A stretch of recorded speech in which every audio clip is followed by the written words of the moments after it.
My name is James Ketchell. I'm a serial adventurer, motivational speaker and scouting ambassador. I'm the only person that has rowed single-handed across the Atlantic, summited Everest and cycled around the world. In 2007 I had quite a serious motorcycle accident. I broke my leg and shattered and dislocated my ankle. I spent quite a lot of time in hospital and I needed to figure out how I could turn something negative into something positive, or at least try. That was what gave me the motivation to go and pursue all these different adventures.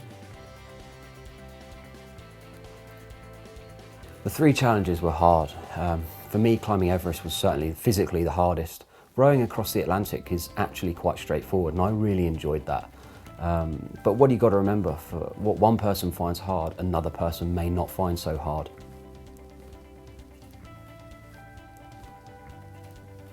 I cycled around the world in 2013.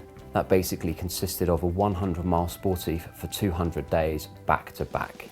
It's not something you want to underestimate, but you'll be amazed at what you can do. I found the cycle around the world physically fairly straightforward, but mentally I found it hard. I did a lot of training before I cycled around the world. I started off quite slow. It doesn't really matter how far or how fast you're going to begin with. The most important thing is seat time, just spending time on the bike, feeling comfortable. Initially I was only really knocking out between 150 and 200 miles a week. I then started to up that mileage and I was fitting it in around a job, so early mornings, evenings and at the weekends. Before I left I was averaging about 400 to 500 miles a week, and that really stood me in good stead before I set off on the world cycle. But I'm so commonly asked, how do you mentally prepare for a trip like this?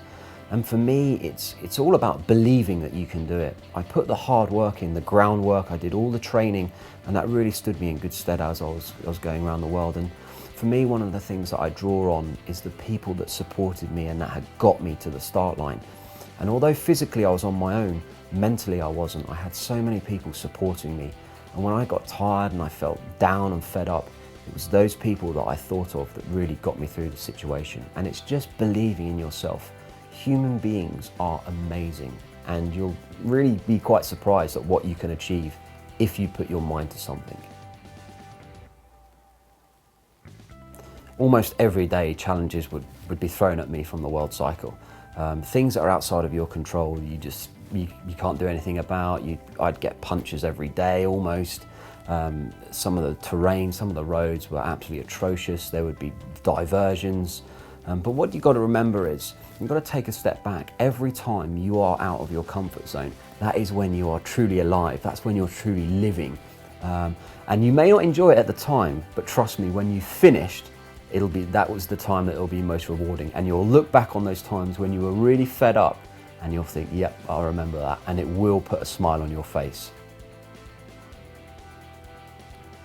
For me, if I was cycling around the world again, I would do a few things differently. I would do a lot more research. I was caught out by the weather on numerous occasions and I wasn't properly equipped. That had a big impact on me. It certainly affected my mileage that day. I'd also look into my nutrition. I bonked a few times, which is to be expected. But there are things that you can do to avoid that.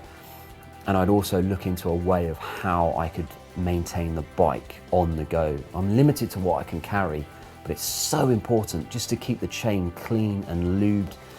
It drives the bike so much more efficiently, and it's the little minute detail, it's the marginal gains that make a big difference when you're cycling around the world and effectively doing a sportive every day.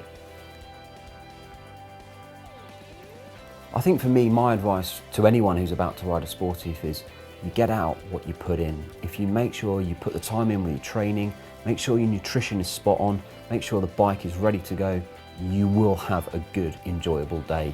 And that's the key, is putting in the time and the preparation beforehand, and everything will just fall into place and it will be a thoroughly enjoyable day.